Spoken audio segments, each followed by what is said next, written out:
అందరికీ హాయ్ అండి. Welcome to my cooking stories. ఈ రోజున ఈ వీడియోలో మనం చూడబోతున్న రెసిపీ ఆలూ శాండ్విచ్. ఇండియన్స్ మాత్రమే ఇష్టపడి తినే ఈ ఆలూ శాండ్విచ్ని దేశీ శాండ్విచ్ అని కూడా చెప్పచ్చు.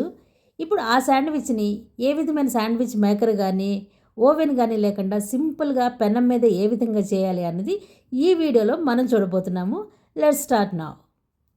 దీనికోసం మనకు కావాల్సింది 4 బ్రెడ్ స్లైసెస్, కొద్దిగా బటర్, 3 బాయిల్డ్ పొటాటోస్, కొద్దిగా టమాటో కేచప్, అలాగే ఒక ఆనియన్ సన్నగా కట్ చేసుకుని తీసుకుంటాము. ఈ విధంగా ఒక గ్రీన్ చిల్లీ, కొద్దిగా కొత్తిమీర, ఉడికించిన బఠానీ, ginger garlic paste, red chilli powder, dhaniya powder, salt and green chutney.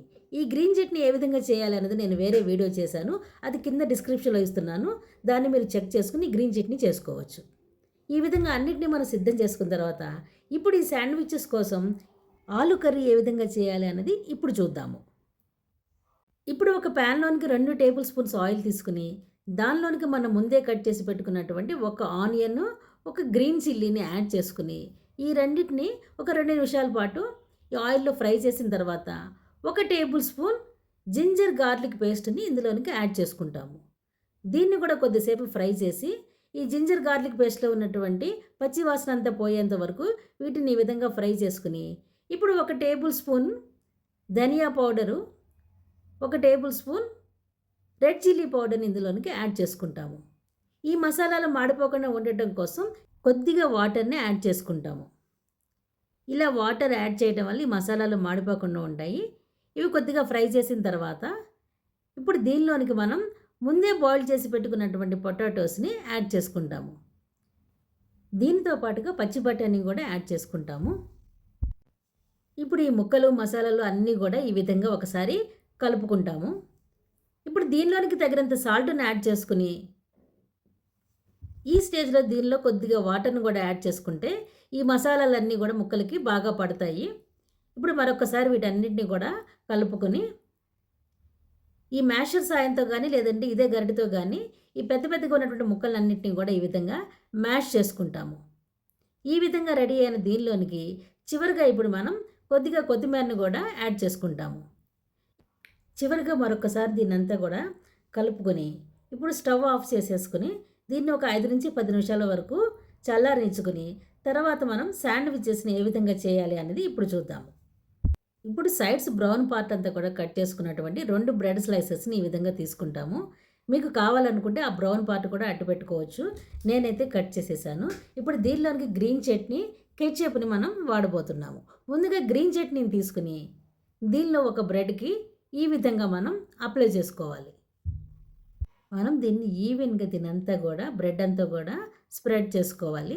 ఇలా ఒక నైఫ్ని కానీ లేదంటే ఒక స్పూన్ కానీ యూజ్ చేసుకుని దీనంతా కూడా పూర్తిగా బ్రెడ్ అంతా కూడా అంచుల దాకా కూడా ఈ విధంగా పూర్తిగా అప్లై చేసుకుంటాము. ఇప్పుడు రెండో స్లైస్కి మనం ఈ టమాటా కెచప్ని అప్లై చేసుకుంటాము. దీన్ని కూడా ఈవెన్గా బ్రెడ్ మొత్తం కూడా ఈవెన్గా ఉండేలాగా అప్లై చేసుకుంటాము.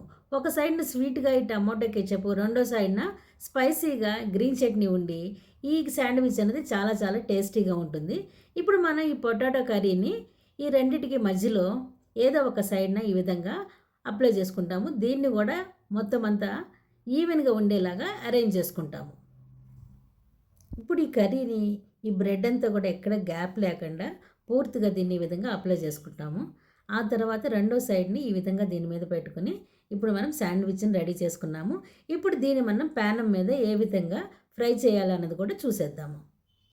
ఇలా ఒక ప్యాన్లోనికి కొద్దిగా బటర్ తీసుకుని ఇప్పుడు ఈ శాండ్విచ్ని దాని మీద పెట్టుకుని ఈ విధంగా టోస్ట్ చేసుకోవాలి.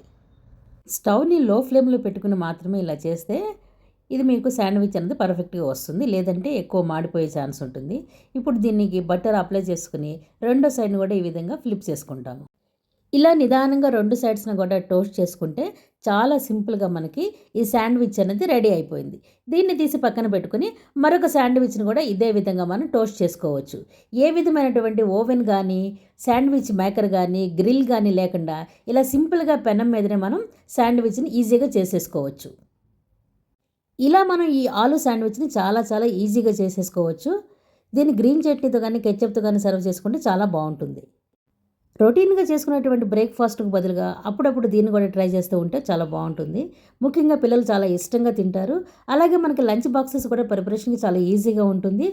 ఈ వీడియో కనుక మీకు నచ్చినట్లయితే వెంటనే ఈ వీడియోని ఒక లైక్ చేయండి. అలాగే మీరు ఈ ఛానల్‌ని ఇంకా సబ్స్క్రైబ్ చేసుకోకపోతే ప్లీజ్ సబ్స్క్రైబ్ దిస్ ఛానల్. ఇంకొక విషయం, మీరందరూ కూడా ఈ వీడియోని మీకు తెలిసిన వారందరికీ కూడా షేర్ చేయండి. కనీసం ఒక్కొక్కరికన్నా షేర్ చేసి సబ్స్క్రైబ్ చేయించండి. Thank you for watching my videos. Thank you.